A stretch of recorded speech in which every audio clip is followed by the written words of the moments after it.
Night walk with Shyam episode 62। Saurabh Dwivedi ji जो Lalan top पर थे वो मुझे बहुत पसंद थे, क्योंकि उनकी जो वाक शैली है बहुत अच्छी लगती थी और जो उनके बोलने का तरीका है वो बहुत अच्छा लगता था। और जो इंटरव्यू लेते थे उसमें जो प्रश्न पूछने का तरीका होता है वो बहुत अच्छा लगता था। मतलब अगर देखा जाए तो उनसे मैं थोड़ा इंस्पायर्ड भी हुआ, उनकी वाक शैली को मतलब ग्रहण करने की कोशिश भी की कि उनके बोलने का तरीका अच्छा है तो क्यों ना उसको अप्लाई किया जाए या फिर उसको देखा जाए, उससे सीखा जाए, ये सब किया। लेकिन अब एक क्लिप देखें, एक क्लिप में जहाँ पर सौरभ द्विवेदी जी किसी प्रोग्राम को होस्ट कर रहे थे तो वहां पर राजपाल यादव जी के साथ कुछ उन्होंने मजाक किया था और शायद वो मजाक उनकी व्यक्तिगत जिंदगी को लेकर था, जो कहीं ना कहीं ये प्रदर्शित करता है कि वो व्यक्ति जो परेशानी में था उस बात को लेकर उसका मजाक बनाया गया। शायद इसको लेकर या इस कारण सौरभ द्विवेदी जी के लिए मन में थोड़ा सा भाव अलग हो गया है। क्यों? क्योंकि जब आप ऊपर जाते हैं और आपके पास शक्ति होती है, आपके पास कौशल होता है, तो आपको ये बात समझनी चाहिए कि किस बात से और किस रूप से आप अपने वक्तव्य को प्रदर्शित कर रहे हैं और उसका प्रभाव सामने वाले पर क्या पड़ जाएगा। और सबसे बड़ी चीज, जब व्यक्ति दुखी होता है, जब व्यक्ति पीड़ित होता है, उसके अंदर कुछ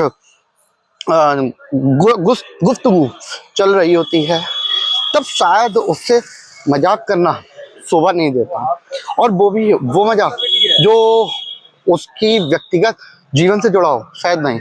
हमें ये नहीं सीखना चाहिए कि जब व्यक्ति कठिनाई में हो या जब व्यक्ति के पास पीड़ा हो तो हमें उसके पास या उससे किसी भी प्रकार के ऐसे वक्तव्य को प्रयोग करना चाहिए जिससे उसका जो जीवन हो वो प्रभावित हो जाए और शायद उसको भी अच्छा नहीं लगे। मुझे वो लाइनें सुनकर, मुझे सच बता रहा हूँ, बहुत बुरा लगा, क्योंकि जब आप कमजोर के साथ ऐसे मजाक करते हैं तो वो मजाक जो होता है ना, वो कहीं ना कहीं उसको पीड़ा पहुंचा रहा होता है। वो मजाक नहीं होता, वो सार्वजनिक रूप से उसके साथ किया गया दुर्व्यवहार होता है।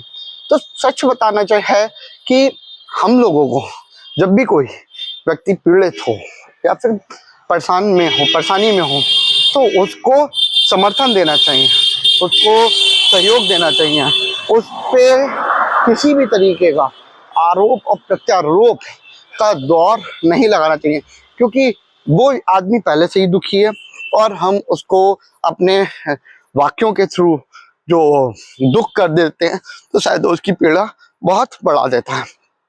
आज मैं नाम लेके इसलिए और बना रहा हूँ क्योंकि मैं उनसे बहुत प्रभावित था और उनकी ये बात मुझको बिल्कुल अच्छी नहीं लगी। पर्सनली तौर पे भी बता रहा हूँ, मुझे बिल्कुल नहीं अच्छा लगा कि एक जो व्यक्ति के पास प्रॉब्लम थी उस प्रॉब्लम को आपने मजाक के तौर पर सबके सामने रखा। तो हमेशा हम लोगों को सिर्फ यही करना है, जो भी व्यक्ति परेशानी में उसका सहयोग करें, कभी उसका मजाक नहीं बनाए, क्योंकि जब हम ऊपर पहुंचते हैं ना तो जिम्मेदारियों के साथ पहुंचते हैं, ना कि केवल अधिकारों के साथ।